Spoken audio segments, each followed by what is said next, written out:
Hello दोस्तों, नमस्कार। Shri Ram coaching classes Chittorgarh के यूट्यूब चैनल पर आप सबका पुनः हार्दिक स्वागत है। दोस्तों, आज हम फिर से एक क्लास रीजनिंग की पढ़ेंगे। जैसा कि आप जानते हैं, हर सुबह 8 बजे हम लोग रीजनिंग पढ़ते हैं। आज की इस क्लास के अंदर जो हमने पीछे टॉपिक शुरू किया था, क्यूब और क्यूबॉइड यानी कि घन और घनाभ के बारे में पढ़ेंगे। पिछले हम टॉपिक के अंदर यानी कि पिछले लेक्चर के अंदर हम घन के बारे में पढ़ चुके हैं। आज की इस क्लास के अंदर हम घनाभ के बारे में पढ़ेंगे।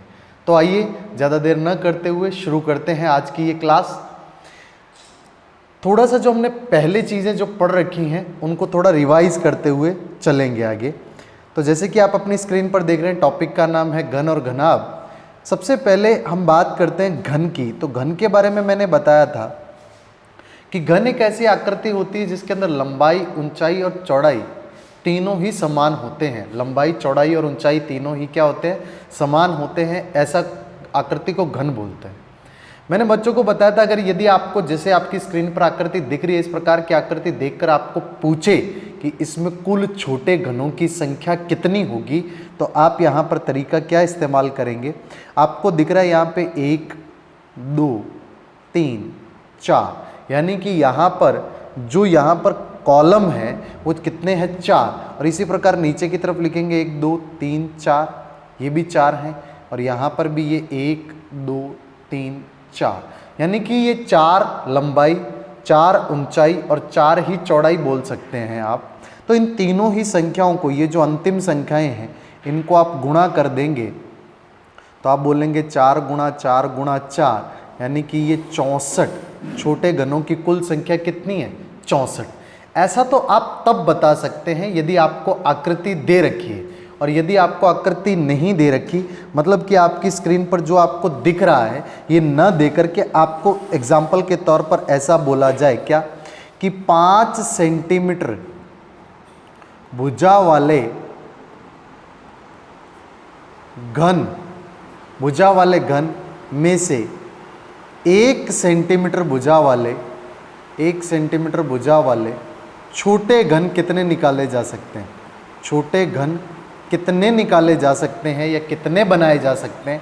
अगर इस प्रकार का आपको सवाल पूछा जाए तो सिंपल सी बात है कि 5 सेंटीमीटर भुजा है और उसमें से 1-1 सेंटीमीटर के काटने हैं। मतलब यहाँ पर कुछ इस प्रकार, ये जैसे 1, 2, 3, 4 और ऐसे 5 बनेंगे। कितने बनेंगे? 5। ठीक, तो आप यहाँ पर सिंपल सी बात ध्यान रखेंगे कि यहाँ पर 5 बनेंगे तो 5, 5 और 5 का होगा, यानी कि आप बोल सकते हैं कि 5/1 करके हमें भाग मिले 5 और फिर 5 को 3 बार आपस में गुणा करना है और हम बोल सकते हैं 125 घन होंगे। कितने छोटे घन होंगे? 125। एग्जाम्पल के तौर पर यदि आपको ऐसा बोलता कि 10 सेंटीमीटर भुजा वाला कोई बड़ा घन है और वहाँ से आपको 2 सेंटीमीटर भुजा वाला छोटा घन निकालने हैं, तो कितने घन निकालोगे? छोटे घन निकालने हैं तो आप क्या करोगे? 10 में 2 का भाग दोगे, आपको मिलेगा 5, यानी कि भाग कितने हुए? भाग हुए 5 भाग हुए। तो फिर भी हम 5 गुणा 5 गुणा 5 करेंगे, हमें मिलेगा 125, यानी कि कुल छोटे घनों की संख्या कितनी होगी? 125। यानी कि बड़े घन की जितनी भुजा दे रखी है, छोटे घन की कितनी भुजा आपको चाहिए वो दे रखा है। तो आप बड़े घन की भुजा को छोटे घन की भुजा से भाग देंगे, आपको एक भाग का उत्तर मिलेगा।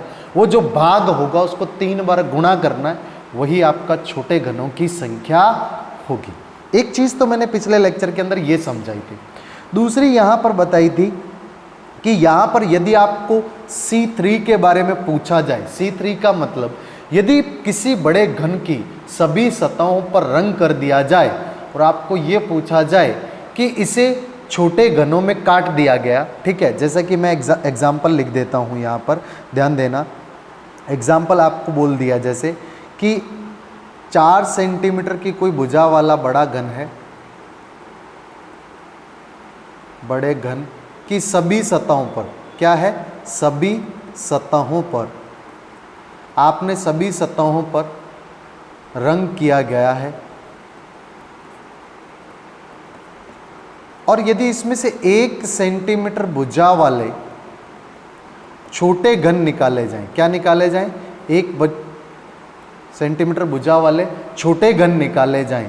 तो ऐसे कितने घन होंगे? पहला सवाल, 3 सतह पर रंग हो। दूसरा सवाल, 2 सतह पर रंग हो। और तीसरा सवाल यहां पर बनता है 1 सतह पर रंग हो। और चौथा सवाल होता है किसी भी सतह पर रंग नहीं है। समझ गए मेरा सवाल? ठीक, तो इसका उत्तर आपको मैंने बताया था किस प्रकार देना है। आपको पता है 4 सेंटीमीटर की भुजा आपको दे रखी है, इसमें से 1 सेंटीमीटर वाले घन कितने निकलेंगे? तो आप पहले 4 को 1 से भाग देंगे, भागों की संख्या 4 मिली, आप 4 गुणा 4 गुणा 4 करेंगे तो ये मिलेगा 64। कुल छोटे घनों की संख्या होगी 64। लेकिन 3 सतह पर रंग वाले जो घन होंगे, यदि हम इसकी बात करें तो 3 सतह वालों को C3 से लिखते हैं और इनकी संख्या सदैव कितनी होती है? 8। कितनी होती है बेटा? सदैव ही 8 होती है। आपको मैंने पहले भी बताया था, एक ये वाला घन होगा, ये जो कॉर्नर वाले घन हैं ये वह घन होंगे जिनकी 3 सतहों पर रंग होने वाला है। जैसे ये वाला हो गया, समझ गए, एक ये वाला हो गया, एक ये वाला जो आप देख रहे हैं ये हो गया, ठीक है, और एक ये वाला हो गया, एक ये वाला जो हो गया। ये सब सतह ऐसे होंगे, ठीक है, और इनकी संख्या हमेशा ही कितनी होती है? 8। इसके अंदर आपको एक दिख नहीं रहा जो कि नीचे कॉर्नर में होगा, इस जगह पर पीछे की साइड होगा, ठीक। तो C3 यानी कि 3 सतहों पर रंग वाले घनों की संख्या हमेशा ही 8 होती है, बिल्कुल। फिर बताया था मैंने क्या? C2 के बारे में, जिनकी सतह पर 2 सतह पर रंग हो। ऐसे अगर घन की बात करें तो ऐसे घन ये वाले होंगे जिन पे मैं माइनस बना रहा हूँ, है ना। तो इन घनों की संख्या मैंने कितनी बताई थी? देखना जरा बेटा, ध्यान देना।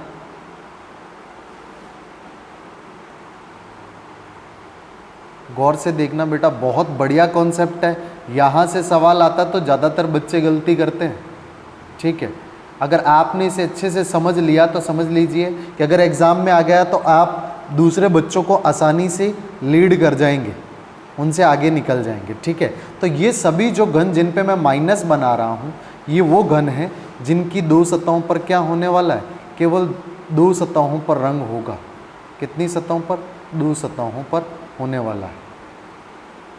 तो ये माइनस वाले जितने भी घन दिख रहे हैं ये सभी के सभी वो घन होंगे जिनकी 2 सतहों पर रंग होगा। इनकी संख्या के लिए मैंने एक फॉर्मूला दिया था बेटा, यदि आपको याद हो तो।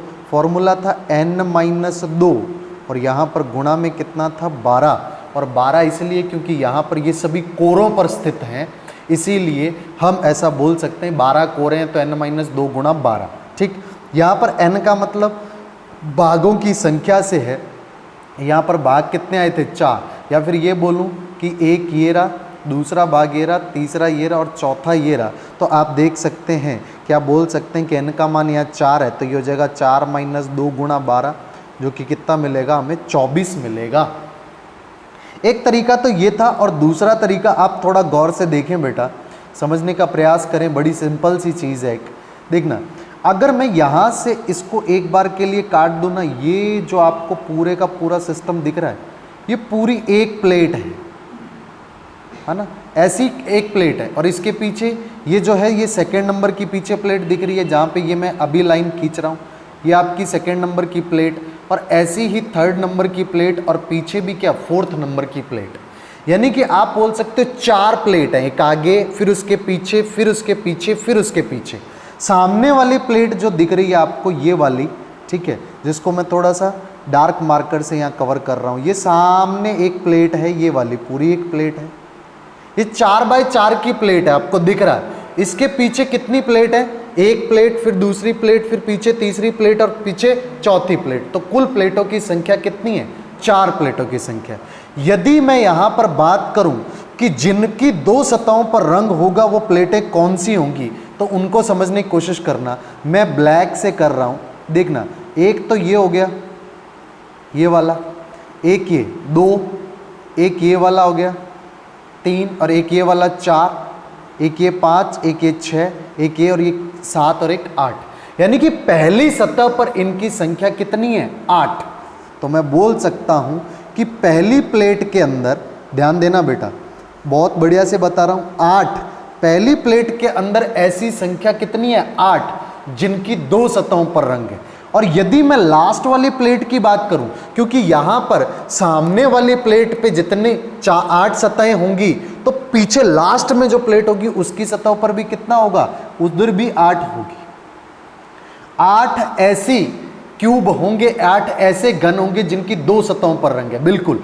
तो 8 यहां पर 8 से बीच वाले जो सतहें हैं, जैसे कि ये वाली सतह की बात कर रहा हूं मैं, जिस पे अभी आपको मैं मार्कर चला करके दिखा रहा हूं, ठीक है। ये वाली एक हो गई, ये वाली पूरी प्लेट जिसको हम ये ऊपर से बैंगनी कलर के ऊपर जो मैं मार्कर चला रहा हूं ये, ठीक है। इसके पीछे ये दो बीच की प्लेटें, बीच की प्लेटों पर इनकी संख्या कितनी होगी? हमेशा ही 4 होगी। कितनी होगी? 4। एक प्लेट पर ऐसे घनों की संख्या जिनकी 2 सतहों पर रंग हो रहा है, इनकी संख्या हमेशा ही 4 होती है। फ्रंट वाले पर डिपेंड करेगा, जैसे यहां पर हमने गिना, पहले सामने वाले पर 8 था, लास्ट वाले में भी 8, बीच वाले 4 4, तो ये हो गए 8 8 16, 4 20 और 4 24। तो आप ऐसे गिन भी सकते हैं। और ऐसे आपको सामने दिख रहा है n-2 गुणा में 12 का फॉर्मूला भी आप लगा देंगे तो कोई दिक्कत नहीं होगी। यदि मैं बात करूं एक सतह पर रंग वालों की, तो एक सतह पर रंग वालों को लिखते हैं C1 से, और इनकी संख्या हमेशा ही दी जाती है n-2 की घात 2 गुणा 6। आ रही है बात समझ? अगर मैं आपको, आपके पास सामने जो क्यूबॉइड दिख रहा है इसको बताऊं, तो आपको मैं गुणा के निशान से जो बता रहा हूं, ये घन ऐसा होगा जिसकी सिर्फ एक सतह पर रंग होने वाला है, ठीक। और एक सतह पर रंग होने वाले ये एक पूरी पे कितने हो गए? एक। अगर मैं बात करूं तो आप देख रहे हैं 4 ये हो गए, और 4 ही ये ऊपर हो गए जिस पे गुणा का निशान लगा रहा हूं, 8, और 4 ही ये हो गए जिन पे मैंने गुणा का निशान लगाया, तो 12। 4 8 और 4 12। 12 तो 3 सतह को हुए, लेकिन टोटल सतहें 6 होती हैं। चूँकि हमें सिर्फ 3 दिख रही हैं, तो हम 6 से गुणा करेंगे तो ये हो जाएगा 4 गुणा 6 कितना हो गया? 24। तो इनकी संख्या भी 24 होगी।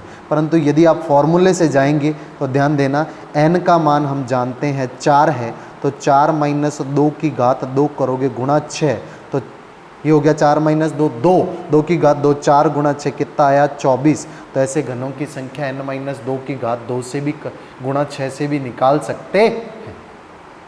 ये सब चीज़ें पिछले लेक्चर में पढ़े, मैं इस लेक्चर के अंदर इसे रिपीट इसलिए कर रहा हूँ क्योंकि बहुत से बच्चों ने ना तो पिछला लेक्चर देखा होगा और अभी तो उनको फिर आगे समझ ही नहीं आएगा। लास्ट की बात करें तो किसी सतह पर रंग नहीं है, इसके लिए फॉर्मूला दिया जाता है n-2 की घात 3 से। यहाँ पे n का मान कितना है? 4, तो 4 - 2 की घात 3 कर देंगे, यानी कि 2 की घात 3 कितना आया? 8। तो आप बोल सकते हैं ऐसे घनों की संख्या इसमें 8 होगी। n का मान हमेशा ही बड़ी जो घन है उसकी भुजा को छोटे घन की जो भुजा है उससे भाग देने पर हमें मिल जाएगा। ये था पूरे घन का कॉन्सेप्ट। आ रही है बात समझ? हम आगे बढ़ेंगे और बात करेंगे आज के हमारे टॉपिक जो कि हम पढ़ने वाले हैं घनाभ के बारे में। घनाभ, अगर मैं बोलूं आपको, यहाँ पर आपके सामने एक घनाभ दे रखा है और इस घनाभ की बात करूं तो यहाँ पर ये घनाभ है 4 × 5 × 6 सेंटीमीटर का। घनाभ वो चीज़ होती है जिसकी लंबाई, चौड़ाई और ऊंचाई तीनों ही समान नहीं होती। कोई 2 समान हो सकती हैं पर तीनों समान नहीं होती। मान लीजिए हम एग्जाम्पल ले रहे हैं, लंबाई है यहाँ पर 4 सेंटीमीटर, चौड़ाई है यहाँ पर 5 सेंटीमीटर और ऊंचाई है यहाँ पर कितनी? 6 सेंटीमीटर। ठीक ऐसा एक एग्जाम्पल आपके सामने मैं ला रहा हूँ। जैसे कि आपके सामने आप एक क्यूब देख रहे हैं। अब जब इसमें से आप 1 सेंटीमीटर वाले छोटे घन निकालेंगे, 1 सेंटीमीटर भुजा वाले छोटे घन की बात करूं, ठीक, तो उनकी बात करें, अगर आपको जैसे आपकी स्क्रीन पर दिख रहा है कि लंबाई 4 है, ठीक है, और चौड़ाई, या फिर यहाँ पर आप चौड़ाई, इसको ऊपर वाले को मैं इसको चौड़ाई लेकर के चल रहा हूँ, है ना, ध्यान देना, तो ये हो जाएगी, ये सामने ये क्या है, ये है यहाँ पर लंबाई, ठीक है, यहाँ पर L यूज़ ना करें, यहाँ पर ये इसकी क्या है, लंबाई, और ये उसकी क्या है, ऊपर वाली ऐसे चौड़ाई है। कौन सी, ये वाली, इसको मैं चौड़ाई बोल करके चल रहा हूँ, ठीक है। और इसको क्या बोल रहे हैं हम, ऊंचाई बोल रहे हैं। इस बात का ध्यान रखिए। अगर आपको डायग्राम दे दिया और पूछ ले, या जैसे ये दे दिया और पूछे कि यहाँ पे छोटे घनों की संख्या, तो आप क्या करेंगे, ध्यान देना मेरे बात पर, आप इन पे नंबर लिखेंगे 1 2 3 4, इधर भी नंबर लिखेंगे 1 2 3 4 5, इधर भी नंबर लिखेंगे एक, यहाँ पर 1 2 3 4 5 और 6। लास्ट वाले जो नंबर है, यहाँ पे 4 है, यहाँ 5 है और यहाँ 6 है, इन तीनों को ही गुणा कर दिया जाएगा। 4 गुणा 5 गुणा 6, 4 पंजा 20 गुणा 6 120। तो ऐसे छोटे घनों की संख्या कितनी है, जो दिख रहा है उसमें 120 होगी। समझ रहे हैं मेरी बात को।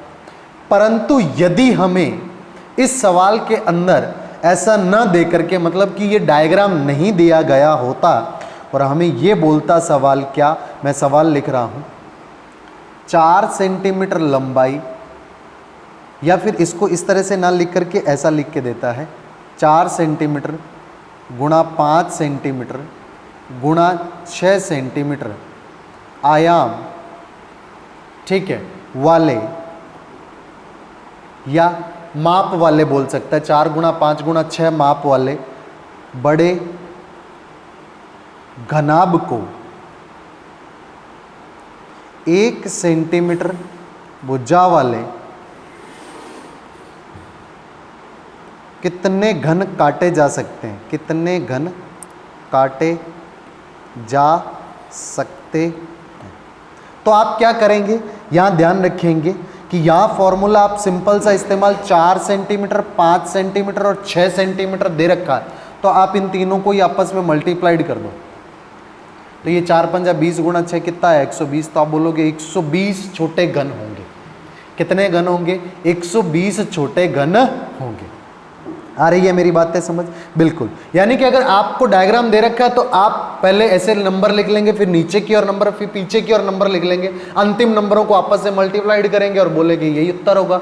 यदि आपको लंबाई चौड़ाई और ऊंचाई दे रखी है तो आप उन्हीं को आपस में गुणा कर दें। यदि 1-1 सेंटीमीटर की बात कर रहा है, जैसे कि एक स्क्रीन पर आपके सामने एक सवाल और शेयर कर रहा हूँ, आपके सामने ये देखना जरा, यदि किसी घनाभ का माप 4 गुणा 5 गुणा 6 है तो उसमें 1 सेंटीमीटर वाले कितने घन, तो आप कुछ नहीं करेंगे, सिंपल सा लॉजिक इस्तेमाल करेंगे। यहाँ पर क्या, आप यहाँ पर 4 गुणा 5 गुणा 6 कर देंगे तो आपको मिलेगा 4 गुणा 5 गुणा 6 कितना आया, 120। तो यहाँ पर छोटे घनों की संख्या कितनी होगी, 120। परंतु यदि आपको इस तरह से ना दे करके एक नया सवाल, जैसे आपके सामने, यदि किसी घनाभ जिसका माप 8 गुणा 10 गुणा 12 है, उसमें से 2 सेंटीमीटर वाले कितने घन हैं निकाले जा सकते हैं, तो ध्यान देंगे आप यहाँ पे कॉन्सेप्ट क्या यूज करेंगे बेटा, आप इस 2 का भाग देंगे सबसे पहले 8 में, तो आपको मिला 4, फिर आप 10 में भाग देंगे 2 का, तो आपको मिला 5, फिर आप भाग देंगे 2 का किस में, 12 में, तो आपको मिलेगा 6। तो आप ये जो 4 5 6 मिला, इन तीनों को आपस में गुणा करेंगे, यानी कि 4 गुणा 5 गुणा 6, ये हो गया 120। यानी कि इस केस में भी जो घन निकाले जा सकते हैं उनकी संख्या 120 होगी। आ रही है बात समझ। यानी कि आप ध्यान रखेंगे इस केस के अंदर, यदि एक एक दे रखा है तो कोई दिक्कत ही नहीं है, जो दे रखा है उन्हीं को आपस में मल्टीप्लाइड कर दो। लेकिन यदि घन की आपको बनने वाले छोटे घन की भुजा दे रखी है तो उस भुजा के माप से, यानी कि उस भुजा जितनी दे रखी है उससे आप लंबाई को भाग कर देंगे, चौड़ाई को भाग कर देंगे और ऊंचाई को भाग कर देंगे। नए जो आपको मिले, जैसे कि यहाँ 4 मिला, 5 मिला, 6 मिला, इनको आपस में गुणा कर देंगे और आपको मिल जाएगा आपका उत्तर कि इसमें से कितने घन निकाले जा सकते हैं। लेकिन ध्यान देना कि यदि आपको इसी मसले से ऐसा पूछ ले कि 8 गुणा 10 गुणा 12 सेंटीमीटर का है और उसमें से इस माप के घनाभ कितने निकाले जा सकते हैं, मैं क्या बोलना चाह रहा हूं, आपके सामने एक सवाल रख रहा हूं, देखना जरा बेटा क्या बात कर रहा हूं मैं यहां पर, समझना। यहाँ पर जैसे आपकी स्क्रीन पर सवाल है, यदि किसी घनाभ जिसका माप 9 गुणा 10 गुणा 12 सेंटीमीटर क्यूब, यहाँ पे जो पीछे 3 दिख रहा है ये उसका क्यूब को बता रहा है, तो आप बोलें कि यदि 9 गुणा 10 गुणा 12 सेंटीमीटर क्यूब का है तो उसमें से 3 गुणा 2 गुणा 4 भुजा वाले कितने घनाभ निकाले जा सकते हैं। तो ध्यान देंगे आपको यहाँ पर लंबाई क्या दे रखी है 3, चौड़ाई क्या दे रखी है 4 और ऊंचाई क्या दे रखी है 4। ठीक, यहाँ पर बड़े वाला जो घनाभ दे रखा है 9 गुणा 10 गुणा 12 का है, तो आप करेंगे कुछ नहीं, या तो आप क्या करें 9 को भाग करें 3 से तो आपको मिला कितना 3, 10 को भाग करें 2 से आपको मिला कितना 5, और 12 को भाग करें किससे 4 से आपको मिला कितना 3। तो आप यहाँ पे बोलेंगे 3 गुणा 5 गुणा 3, है ना, तो ये हो जाएगा 3 गुणा 5 गुणा 3, 3 3 9 9 5 45। तो ऐसे घनों की घनाभ की संख्या कितनी होगी 45। या फिर सिंपल सा ऐसा है 9 गुणा 10 गुणा 12 तो आपको दे रखा है, छोटे घन हैं जो उनका 3 गुणा 2 गुणा 4 है, इससे भाग दे लें। ठीक, 3 से काटा यहाँ 3 मिला, 2 से काटा यहाँ 5 मिला, 4 से काटा 3 मिला, तो यहाँ पर भी संख्या कितनी मिलेगी 45। क्लियर है बात? तो आप सिंपल सी बात याद रखेंगे, यदि आपको दे रखा है, आकृति दे रखी है, तो आप इधर से नंबर लिखेंगे, नीचे की ओर नंबर लिखेंगे, पीछे की ओर नंबर लेंगे, अंतिम नंबरों को आपस में गुणा कर लेंगे। एक बात, यदि आपको ऐसा नहीं दे रखा और आपको किस प्रकार से दे रखा है, उसने आपको लंबाई चौड़ाई और ऊंचाई घनाभ की दे रखी है, उसमें से छोटे घनों की संख्या पूछ रहे जिसकी भुजा की लंबाई 1 सेंटीमीटर है, तो आप इन्हीं संख्याओं को आपस में गुणा करके जवाब दे देंगे। लेकिन यदि आपको बड़े घनाभ की लंबाई चौड़ाई ऊंचाई दे रखी है और छोटे घन की भुजा 1 से अलग दे रखी है, यानी 2 3 कुछ भी दे रखी है, तो आप उस भुजा से लंबाई को भाग कर देंगे, चौड़ाई को भाग कर देंगे, ऊंचाई को भाग देंगे, जो उत्तर आएगा उन सबको आपस में गुणा कर लेंगे। यदि आपको एक घनाभ में से छोटे घनाभ अलग अलग माप के दे रखे हों, जैसे कि 9 10 12 गुणा 9 गुणा 10 गुणा 12 आयाम का एक घनाभ है, उसमें से 3 गुणा 2 गुणा 4 का काटना है, तो आप क्या करेंगे 9 10 और 12 को आपस में गुणा करके, यानी कि बड़े घनाभ वाले को गुणा करेंगे और भाग कर देंगे, छोटे घनाभ वाले को गुणा करके उससे भाग दे देंगे, आपको घनाभों की संख्या मिल जाए।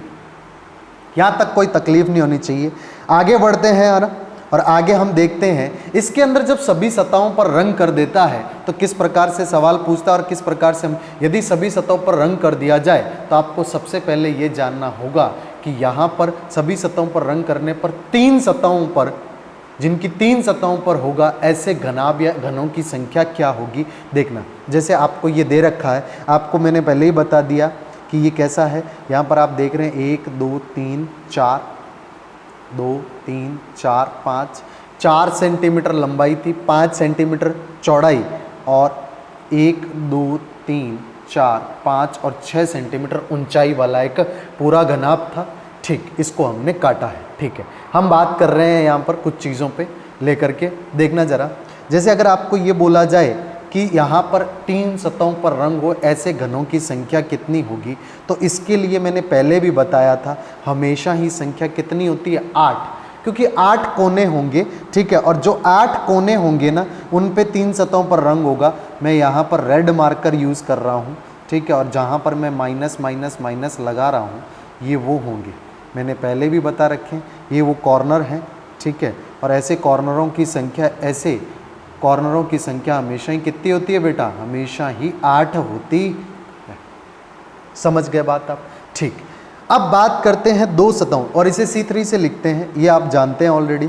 अगर मैं 2 सतहों की बात करूं तो यहाँ पर जो फॉर्मूला इस्तेमाल किया जाता है वो इस तरह से दिया जाता है, x माइनस 2 गुणा 12, y माइनस 2 गुणा 12 और z माइनस 2 गुणा 12 बटा में 3। मतलब क्या हुआ, फॉर्मूला आपने देखा था, यदि घन को काट रहे थे घन में, तो वहां पर हम देख रहे थे क्या, n माइनस 2 गुणा में 12। यहां पर हम क्या करेंगे, x का मतलब है यहां पर ये संख्या क्या आई हमारी 4, तो हम बोलेंगे पहले 4 माइनस 2 गुणा 12 करेंगे, जो कि कितना मिला 24। फिर हम क्या करेंगे, y का मतलब है ये अंतिम संख्या जो ऊंचाई में है या चौड़ाई में है, तो अब 5 माइनस 2 गुणा 12, तो ये हो जाएगा 12 तिया 36। फिर हम क्या करेंगे, ये अंतिम संख्या जो कि है 6 माइनस 2 गुणा 12, तो ये कितना आएगा, 12 चौका 48 48। अब इन तीनों को जोड़ेंगे, 4 प्लस 6 10, 10 प्लस 8 18, 1 2 1 3, 3 और 3 6 और 4 कितना आया 10, तो ये हो गया 108। अब 108 को भाग देंगे 3 से, तो आपको मिलेगा 3 तिया 9, 6 तिया 18, यानी कि आप बोल सकते हैं ऐसे घन जिनकी 2 सतहों पर रंग होगा ये होंगे 36। किया कैसे? जो लंबाई में अंतिम अंक था उसमें से 2 घटाया, उसको 12 से गुणा किया। फिर चौड़ाई में जो अंतिम अंक था उसमें से 2 घटाया, उसको 12 से गुणा किया। ठीक, और फिर जो ऊंचाई में यानी कि ये जो अंतिम अंक था 6, इसमें से 2 घटाया और इसको 12 से गुणा किया, और तीनों जो उत्तर आए उनको जोड़ करके 3 से भाग दे दिया, यानी कि औसत निकाल दिया, और यही घनों की संख्या होगी। समझ रहे हैं मेरी बात? अच्छा, अगर मान लो आपको डायग्राम ही दे रखा है और आपको डायग्राम से देखना है कि 2 सतहों पर रंग कितने के होगा, तो आप कैसे देखेंगे? देखना जरा। मैंने पहले बताया था कि आपको पहली प्लेट के बीच में ये बीच वाले ये लोग हैं, एक ये हो गया जिसकी 2 सतहों पर होगा, एक ये हो गया, एक ये हो गया, एक ये हो गया, एक ये हो गया, एक ये हो गया और एक ये, यानी कि पहली सतह पर कितने हैं? 8। और पहली सतह पर अगर 8 हैं, पहली प्लेट पर 8 हैं, तो अंतिम प्लेट पर भी कितने होने वाले हैं? 8। आ रही है बात समझ? आप एक बार 8 नहीं, सॉरी, यहाँ पर ये 3 मैं गिनने भूल गया, 3 3 6 2 8 और ये 10। पहली सतह पर कितने हैं बेटा? 10।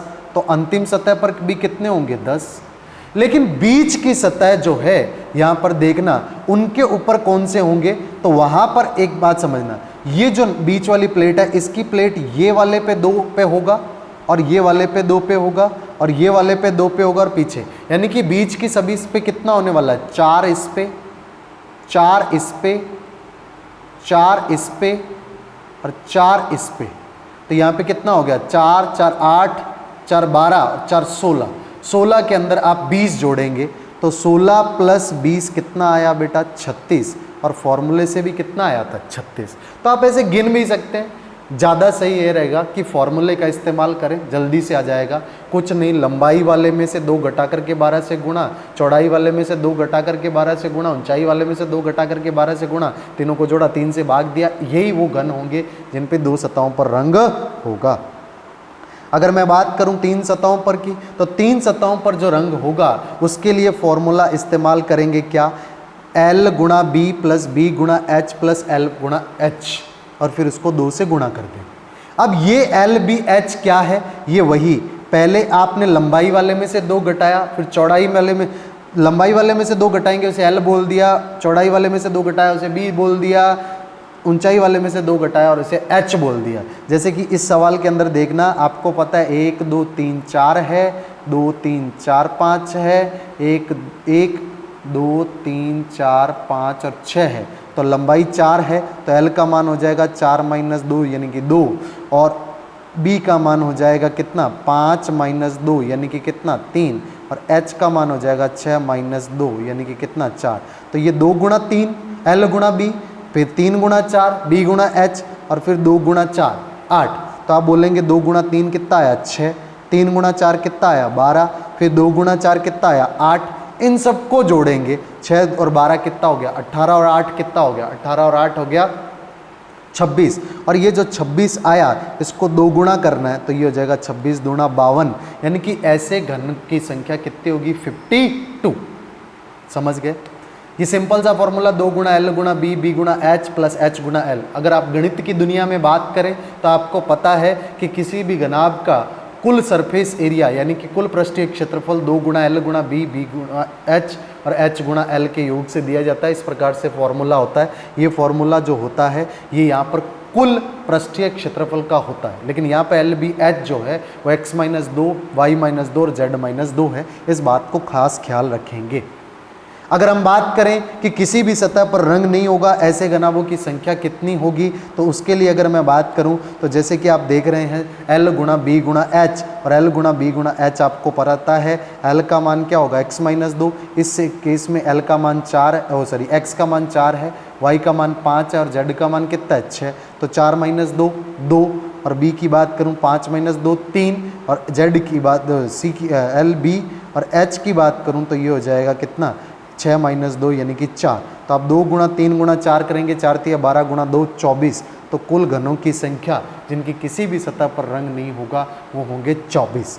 अंतिम एक कॉन्सेप्ट रह गया जिसके बेस्ड पे आप सवाल आसानी से और डिफिकल्ट लेवल के कर सकते हैं। मैं आपको बता दूं, उसी के साथ हमारा आज का क्लास ख़त्म होगा। आप एक बात यहाँ पर ध्यान रखेंगे कि यदि आपको बोला जाए कम से कम 2 सतहों पर रंग हो, ध्यान देना, जैसे कि आपको बोला जाए कम से कम 2 सतहों पर रंग, तो इसका मतलब क्या होगा? इसका मतलब कम से कम 2 होना चाहिए। तो आप इसके लिए उत्तर देंगे C2 + C3, यानी कि कम से कम 2 सतहों पर रंग होना चाहिए, 3 सतहों पर भी हो तो चलेगा। जैसे इसी सवाल के अंदर आपको बोल दिया जाए, जैसे आपको दे रखा है यहाँ पर क्या 4 सेंटीमीटर, 5 सेंटीमीटर और 6 सेंटीमीटर का है, और यहाँ पे 1-1 सेंटीमीटर के घन निकाले जा रहे हैं, सभी सतहों पर रंग है। आपको बोला जाए इसमें से कम 2 सतहों पर रंग हो ऐसे घनों की संख्या, तो आप यहाँ पर C2 निकाल लेंगे और C3 निकाल देंगे और दोनों को जोड़ देंगे। तो C3 तो आपको पता है हमेशा ही 8 होगा। इस केस के अंदर C2 की बात करूं तो कैसे आएगा? तो आपको मैंने पहले भी बताया था कैसे आया था, 36 आया था। C2 कितना आया था बेटा? 36। कैसे आया था? x का मान यहाँ पर रखा था 4, y का मान रखा था 5, z का मान रखा था 6, तो यहाँ पर आ गया था टोटल कितना? 108। 108 को 3 से भाग दिया था, 36 मिला था, तो यहाँ पर उत्तर हो जाएगा 36 प्लस में 8, यानी कि आप बोल सकते हैं कम से कम 2 सतहों पर रंग हो ऐसी संख्या होगी 44। और अगर आपको बोले अधिकतम 2 सतहों पर रंग होगा, इसका मतलब क्या हुआ? अधिकतम 2 पे हो सकता है, नहीं भी हो तो चलेगा, यानी कि आप ये बोलेंगे कि इस केस में आपको C0 C1 + C2।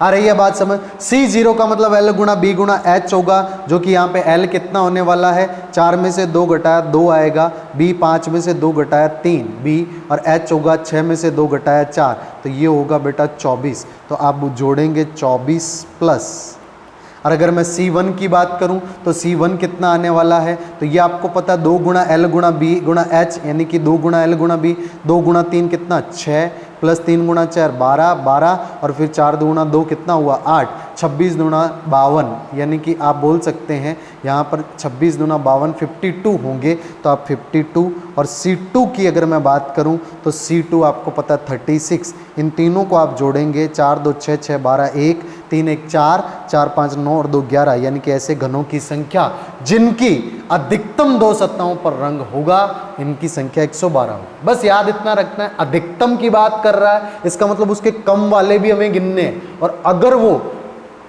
कम से कम की बात कर रहा है, इसका मतलब अधिकतम जो ज़्यादा से ज़्यादा हो सकते हैं, जैसे कम से कम 1 सतह पर रंग, मतलब 1 सतह पर भी होगा चलेगा, 2 सतह पर होगा चलेगा, 3 पे होगा तब भी चलेगा। समझ आ रही है बात? तो आपको तीनों को जोड़ करके उत्तर देना है। उम्मीद कर रहा हूँ आपको सेशन अच्छा लगा होगा, आपने अच्छे से सारी चीज़ों को सीखा होगा, और एक इसी के साथ आपका क्यूब और क्यूबॉइड यानी कि घनाभ का जो कॉन्सेप्ट है वो पूरा फिनिश। आपके पास जो भी सवाल हैं उनको घर पे अच्छे से प्रैक्टिस कीजिए, लगातार पढ़ते रहिए, और सबसे इम्पोर्टेंट आप अपना ध्यान रखिए। Thank you very much.